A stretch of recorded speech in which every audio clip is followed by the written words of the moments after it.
Golf Central, brought to you by TaylorMade.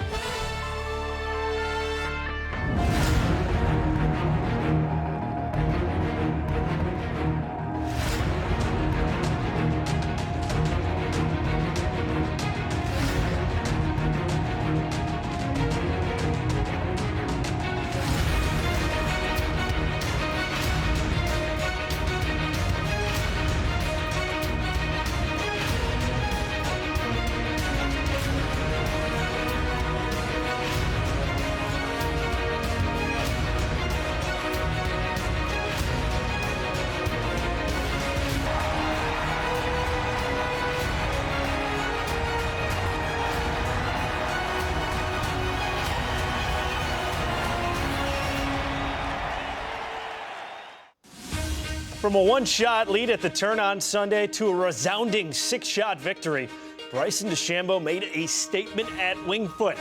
The only player under par, the only player to shoot par or better all 4 rounds, the only player to say he's going to change the game and then back it up by winning the U.S. Open. He's put himself in some pretty rarefied air. Whenever you're mentioned alongside Jack Nicklaus and Tiger Woods, you're doing something special. Bryson becoming just the 3rd player to win the NCAA D1 Individual Championship, the U.S. Amateur, and then the U.S. Open.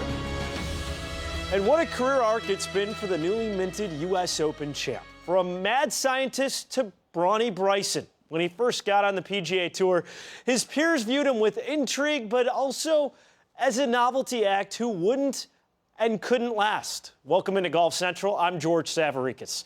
Now Bryson's showing them he has staying power, and he's changing the way the game is played. Fellow pros certainly taking notice. And after his U.S. Open victory, Bryson DeChambeau sat down with our Todd Lewis. Bryson, you finished 72 holes at 6 under par, which is the lowest total score for U.S. Open here at Winged Foot. Do you feel like you beat 143 other competitors or this golf course this week? I beat the golf course. Why? For sure. It was such a tough test of golf. Every hole demanded your ultimate attention, and you had to miss it in the right spots, had to be in the right spots, and you had to make a lot of putts. And I felt like with my advantage this week of the driver and hitting it so far up there, that if I could just wedge it into the middle of the greens or hit 9 irons or 8 irons in the middle of the greens, I could still get my chance putts for birdie. And I felt like that was the way to play, rather than laying back, not always hitting the fairway, and then having a 6 iron 7 or 6 iron 5 iron out of the rough, not being able to get to the green, just chipping out. So for me, I felt like I pieced this golf course together in a way that was unique. I looked at it from a different perspective, and I dominated it. Do you feel like there's a golf course or a style of course out there that could diminish your efforts? Yeah, absolutely. Atlanta did very well. Eastlake, with the Bermuda rough. You had to be in the fairways. You couldn't hit driver up past a lot of the bunkers because it was so tight, and you got in the rough, and then you had bunkers short, and couldn't run anything up there. So you had to be playing irons, or at least for me, irons back in the middle of the fairway and then hitting shots into the greens. And those are the types of golf courses that can diminish that, but I still think I can hit 4 iron off the tee and still hit 270 out there into the fairway. So I still think at length is always going to be an advantage. But that would be one of the golf courses that would take away a lot of it. Tell me what gives you greater joy. You personally having total control of the golf ball and making it do what you want it to do for a full 18 holes, or winning, maybe being considered as a dominant #1 player. What brings you total control? Total control. Why? You'd rather have that. You'd rather own the golf ball than own the world's #1 ranking. Well, I think if you own the golf ball, you could own the #1 world golf ranking. I think that's what comes as a result of that. That's the way I view it. Is that an ambition of yours to 100%. be the best player? I know you want to own the golf ball, but to be the best player for a long time. Absolutely. I think I can if I just keep figuring out enough variables. Doesn't mean I'm going to win every week. Doesn't mean I'm going to play my best every week. I sure as heck I'm going to try my best to figure out as much as I can about this illustrious, difficult, complex, unique game. This journey's been interesting, and we talked about the fact that you came out with this equipment idea of same length shafts, the way you added so much muscle and ultimately speed to your swing. I'm curious if you felt at any point insecure or how the other players were looking at you, maybe questioning what you were doing because it was so unconventional. I've had that my whole life. I can tell you from day one when I started talking about potentially having same-length irons, my dad even said no. He's like, there's no way you're going to do that. So I've had it from day one. When I was 17, from then on, pretty much 16, 17. And I've dealt with it sometimes better than most. Sometimes I haven't dealt with it that great.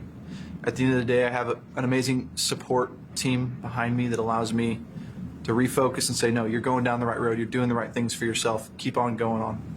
And my dad, love him to death. When he was struggling with dialysis and everything, you know, we had this coined phrase, I guess you could say, that was from Finding Nemo. And he'd always just say, just keep swimming. From Dory, you know, just keep swimming. And no matter how difficult it got, I just kept swimming and kept moving forward. And sorry, this is tough.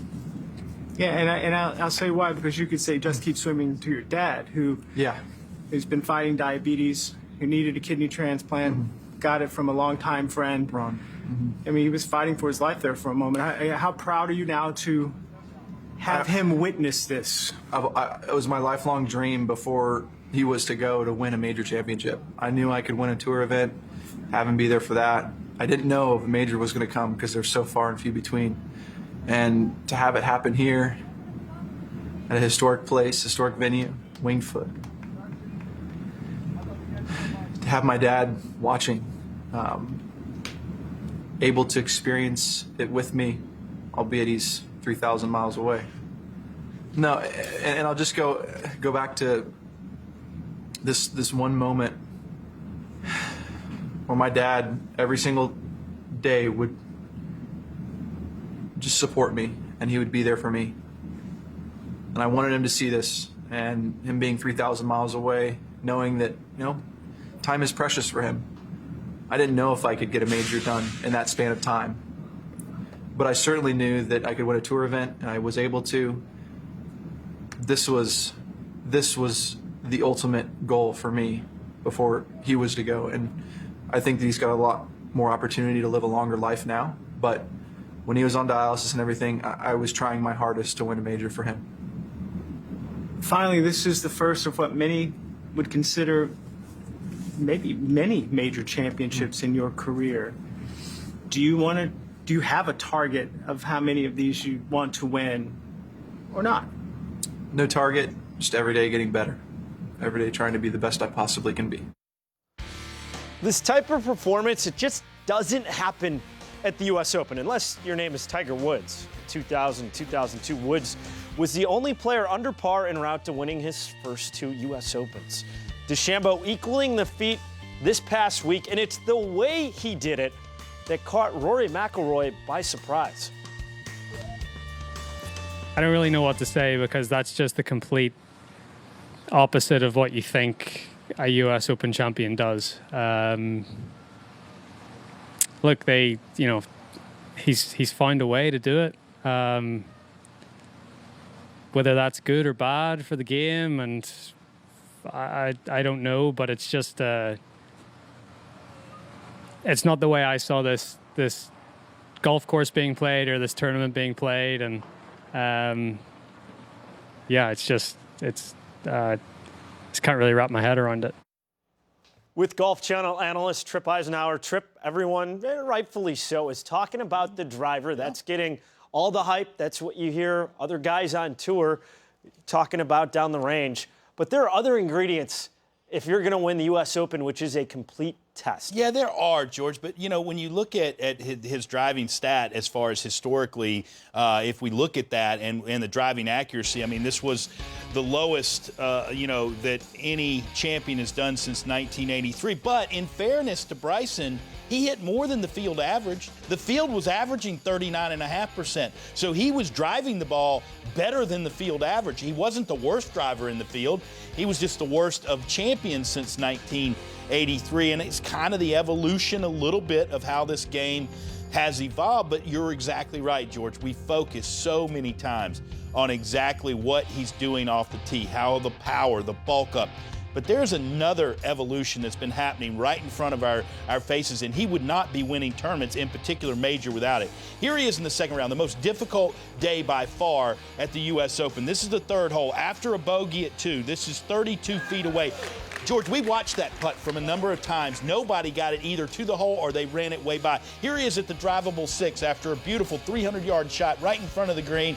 A nice pitch to there, but then 12.5 feet pours that in.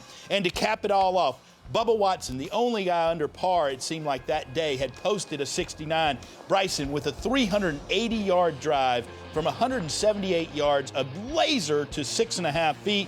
And there you can see right here, he pours that in to be the best player under par in difficult conditions. But it wasn't just what he was doing there on the greens. It's exactly, around the greens, it was on the greens. Look at players struggling to this whole location at 9 in the final round. We saw this. We saw players either running it this far by like Patrick Cantlay did or leaving it well short. Nobody could seem to gauge line and speed exactly right all day long. That's what we saw, the players that had eagle opportunities. And this is Xander Schauffele, who had a chance to win this, so it wasn't like he was putting poorly for the week, but that shows you the difficulty of the greens there. But not for Bryson. No, 38 feet away, hit it exactly where he had to. Now, this putt is so fast, right past the hole. But look at that perfect speed, matching speed and line. That's what he did. And if you look at the evolution of his putting, George, he's made 6 right here. You can see how much better he's gotten over the years as far as strokes gained putting. In fact, going into the restart, he was 22nd on tour, and he was 5th since the restart, part of the reason why he ended up the season at 10. It took him a while to figure out this method. He's got the very steep putter. It's got a lot of loft on it. In fact, more loft on his putter than he has on his driver. So he figured this out. This is the way he works. This is what his mind does. He says eliminate the variables. That's what he did with his putting. He was trying to putt conventionally for so long, and he always felt like that was a weakness. It is an unconventional style, but it's working for Bryson DeChambeau. George, this year in majors, he's made 6 putts of 25 feet, over 25 feet. In all majors prior that he played, he only made 3. So it's not just, and that's how you gain strokes, and that's how you win major championships. So that's what Bryson is doing. And I know we pay attention to the driver, but he won this on the greens. He was 3rd in strokes gained putting for the week. Only Webb Simpson and Zach Johnson putted better. That's part of the reason why he's holding that trophy. Yeah, it certainly showed on Sunday with that final round as he was able to close things out. We're going to have more on Bryson with the Live From Crew next, but coming up tomorrow, it's the Paynes Valley Cup on Golf Channel, 2:30 Eastern Time. Tiger, JT, Rory, and Rose all competing for charity. Hang tight. We'll be right back. Golf Central is brought to you by TaylorMade Sim Fairways. We took CG lower for higher launch. Bushnell Golf and the Pro XE. Experience the best.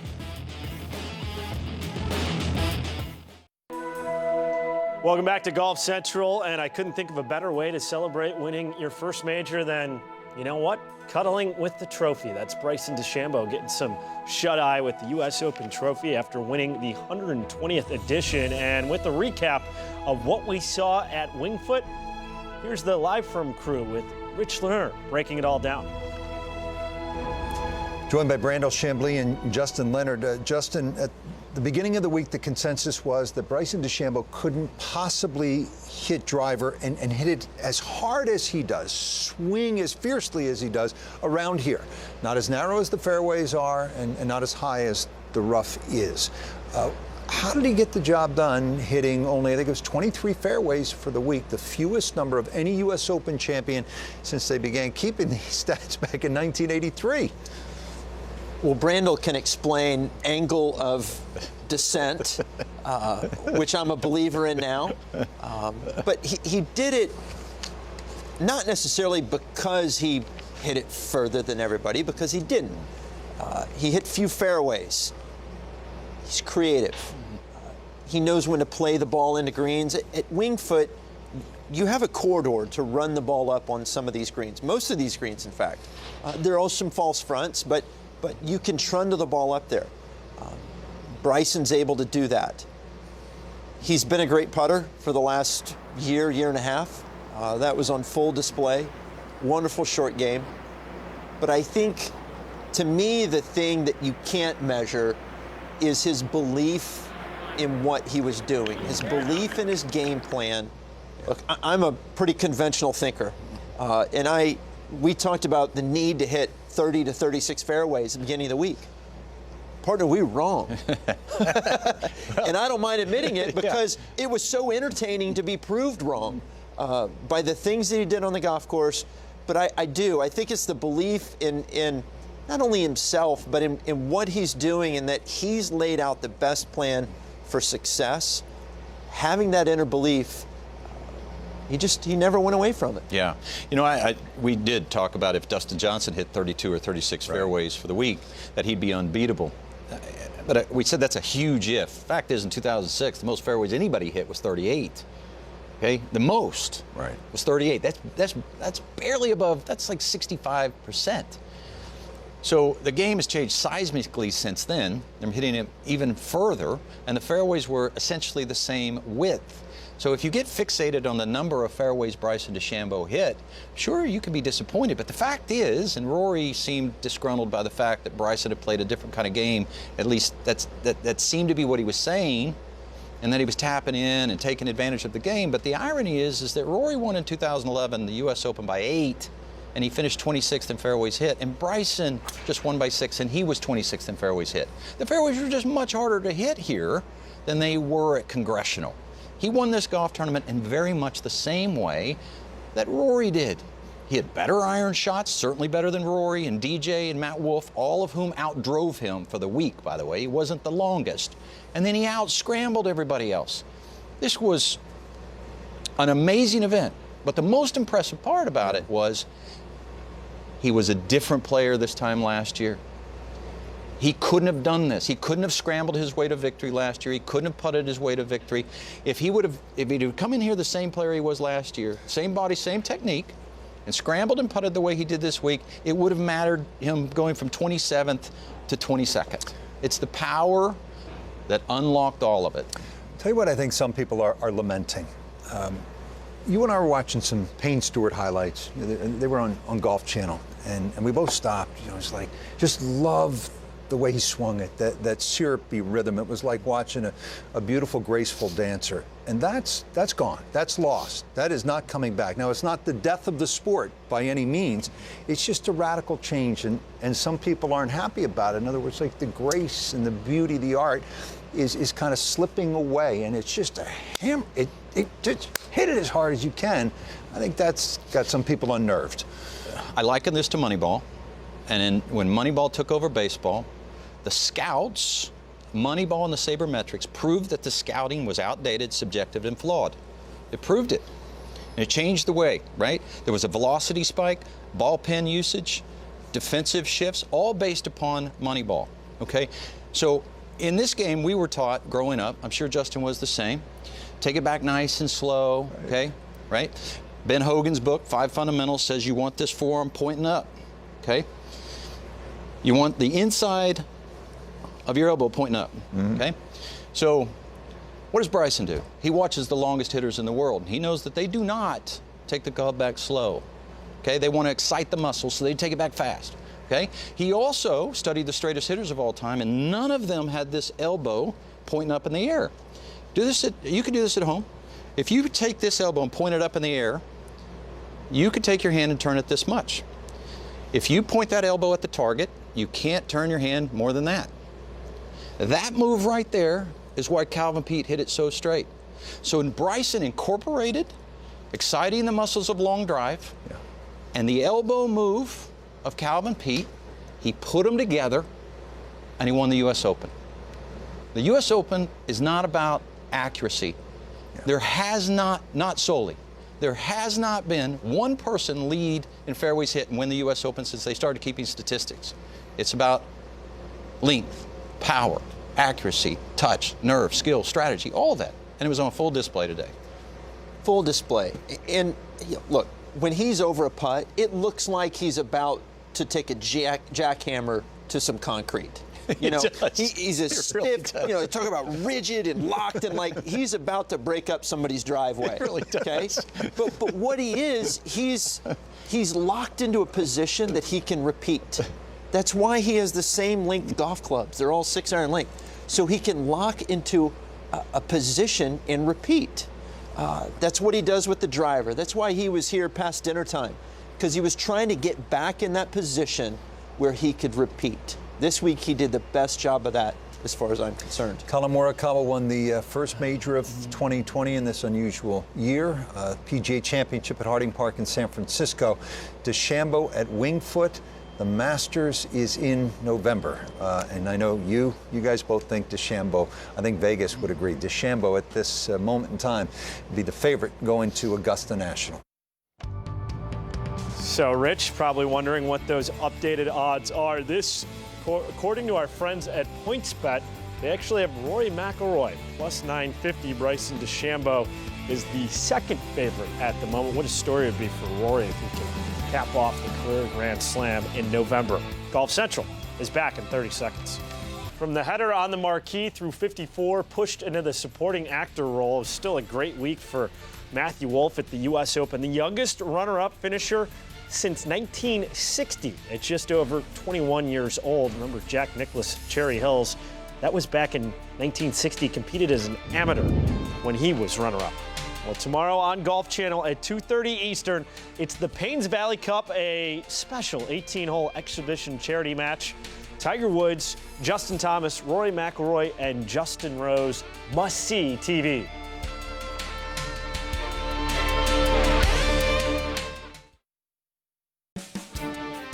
Golf Central is brought to you by Geico. 15 minutes could save you 15% or more on car insurance. Enjoy a 7-day free trial today with Golf Pass. More golf, one pass, Golf Pass. Tripp and I are looking forward to this one tomorrow, the Paynes Valley Cup on Golf Channel beginning at 2:30 Eastern Time. Tiger and Justin Thomas team up against Rory McIlroy, Justin Rose to raise money for charity and commemorate the opening of Tiger Woods' first public golf course design. A tale of the tape as we take a look at the combo of Woods and Thomas. 16 majors and 95 wins versus 5 and 28. Little skewed, though, with the body of work that Tiger Woods has compiled since turning pro back in 1996. This week in golf, mentioned the Paynes Valley Cup European Tour with the Dubai duty-free Irish Open. That begins Thursday, 8 a.m. Eastern Time. PGA Tour in action this week.